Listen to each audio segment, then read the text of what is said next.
Welcome to part 2 of the notes for biotechnology. I'm going to be using the biotechnology objectives as sort of your notes worksheet this time, and we'll see how that works out. I think you guys are going to find this a little bit more helpful and maybe a little bit more convenient. So we're going to start with number 6 that talks about recombinant DNA and explain how it's created. We're actually going to explain how it's created a little bit more in the next section when we talk about gene cloning. But what is recombinant DNA? Is a pretty simple definition. It's a segment of DNA that contains foreign DNA. In other words, it's not its own.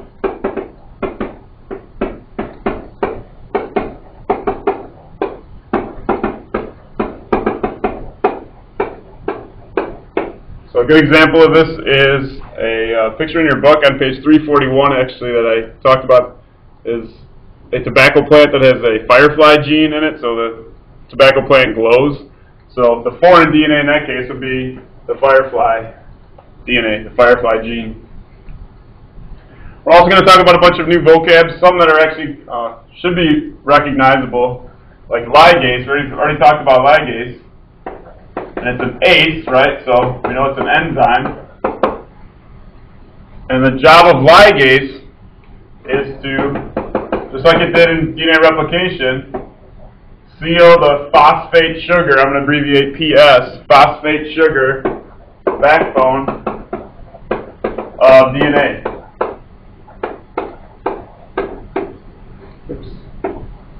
Alright, it's going to seal the phosphate sugar backbone of DNA. And again, what that's talking about, here's our backbone on the outside, top and bottom here. What that refers to are breaks in the backbone that occur between phosphate and sugar that ligase is going to reseal. A plasmid, go ahead and draw this picture. That's what a plasmid looks like. A plasmid is ring-shaped DNA.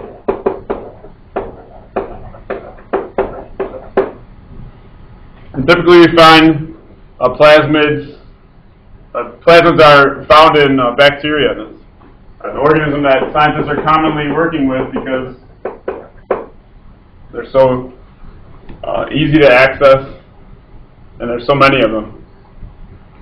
Alright, so plasmid is a ring-shaped DNA of bacteria. It literally looks like a ring instead of ours. Ours is a double helix, twisted ladder. So, just a different shape. All still made of the same parts. Phosphate sugar base, AT, G, and C. Transformation. We're going to use all these vocab in the next section, so if it's not making sense yet, just hang on a second. Transformation is the process of putting recombinant DNA, which I'm going to start abbreviating, with a little r, little lowercase r, just like we did for ribosomal RNA. Okay, so we're going to call it rDNA. That goes back to up here, recombinant DNA. You might want to put this like up here in parentheses. Little rDNA, just like how we use ribosomal RNA, but in this case it's recombinant DNA. What the R stands for, recombinant. Again, this will make a little more sense when we get to the pictures and descriptions of the process, but there's a quick definition: the process of putting recombinant DNA into a host. And a vector is actually a mechanism that allows this DNA to be transferred, or a gene to be transferred.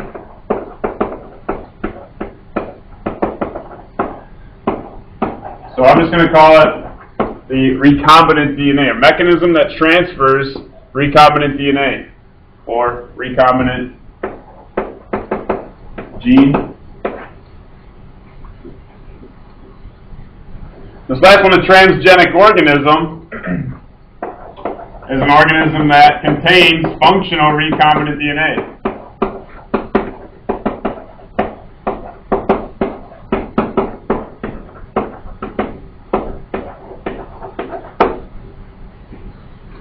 So if we've inserted a gene from a firefly into a tobacco plant, the tobacco plant is still functioning correctly. The only difference is now that it glows because it has additional DNA that's not its own. Alright, so just some vocab that you should be familiar with when we get to talking about how all this stuff works. This is vocab you're going to be using and looking at. And before I go into this next one, I want you guys to do me a favor and watch this animation called Steps in Cloning a Gene, or you'll find it labeled just Gene Cloning on our website. And you'll see that all the pictures that I'm going through are from this animation. Alright, so all the pictures from the notes are from that animation. Take a minute, pause this video, go click on that one, watch it really quick, it'll only take a couple minutes, then come back. So we're going to go through the process of gene cloning. First of all, what is a clone?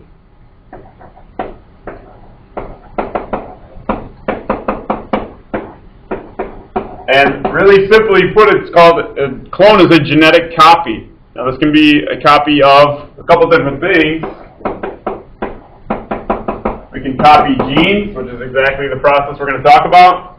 However, we can also talk about cloning organisms, which is something we will touch on a little bit later on. Alright, so I have pictures up here that are directly, like I said, directly from that animation. We're going to break these down into steps. And the first step is to locate and extract the desired gene.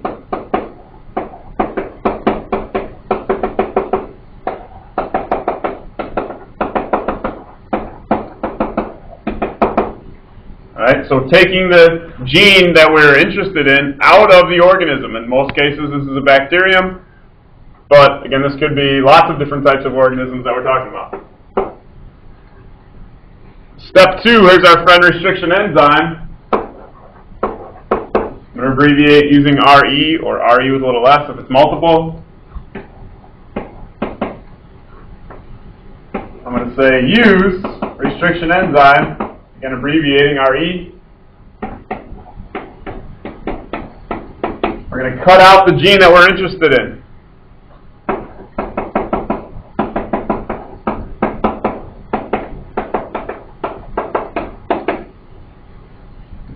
So the job of restriction enzyme, again, is to cut the DNA. Notice how we get this kind of awkward shaped cut on both of these.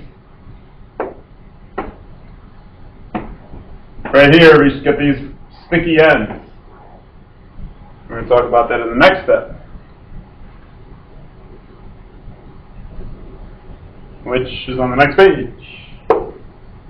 Gotta change it. Alright, so the next step, we're just talking about those sticky ends, but they are super important when we talk about genetic engineering. Oops.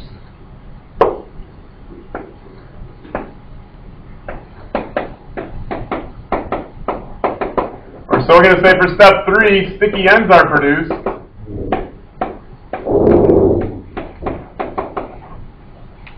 And this is an important part to recognize, that we're using the same restriction enzyme. So I'm just going to call this guy restriction enzyme 1.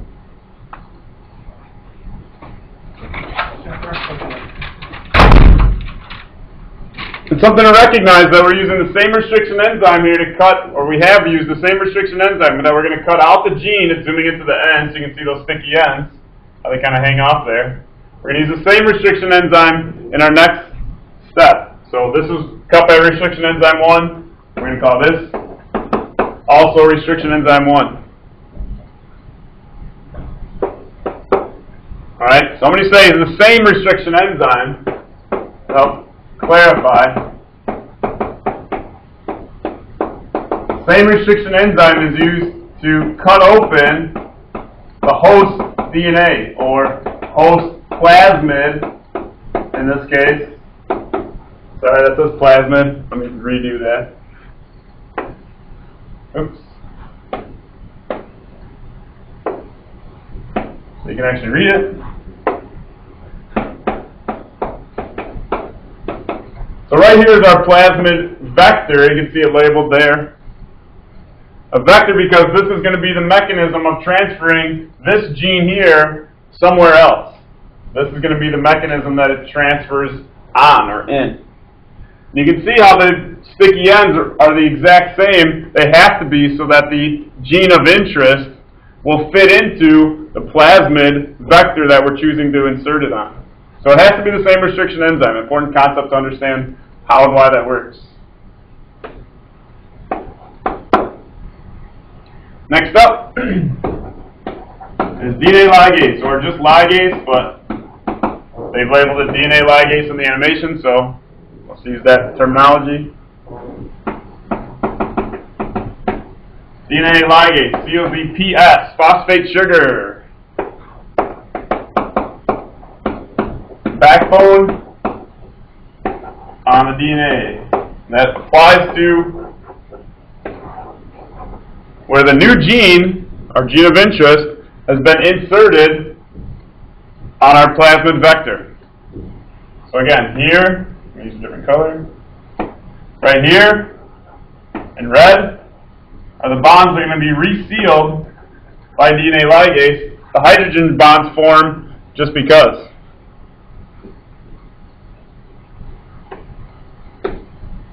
And then step 6, I'm just going to put transformation. I already have a vocab definition of this. Transformation, again, is putting that recombinant plasmid into the organism.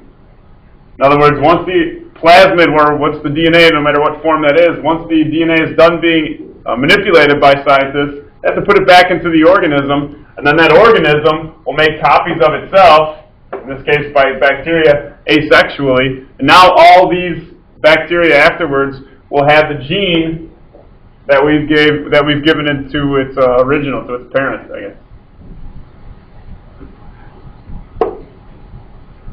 So moving on to number 8, I'm just going to hit on a couple of things that we'll already talk about, hopefully in class and through some discussions. Applications in industry. One thing that is probably going to take some pretty big steps in the next few years are cleaning up things like oil spills. There are organisms that can use oil, crude oil, as a form of energy. So in other words, they're going to break down this oil into waste products, which can then be digested and used somewhere else in that ecosystem without making a huge mess. Agriculture, I'm going to say genetically modified, GM, genetically modified crops. Almost all of the food that we eat, consume, get at the store, has been somehow altered genetically. So genetically modified crops, we'll talk about GMOs. And then in medicine, another example that you'll see in class, through an activity, for people that have diabetes. It used to be that they got their insulin from another animal, like a sheep. Now, they get their insulin from bacteria who contain the gene for making insulin. All right? So we have basically done the process on the previous page, right here, given bacteria the insulin gene. So now these bacteria are capable of making insulin, human insulin, that can then be extracted and given to the people that require it, because their body doesn't do this on its own correctly. There was an I here, but it kind of disappeared. And then number 9, polymerase chain reaction. I'm going to ask you to go to the other animation that applies to this unit that looks like this. And watch this animation so that this makes sense to you. But I'm just going to hit on some of the most important parts.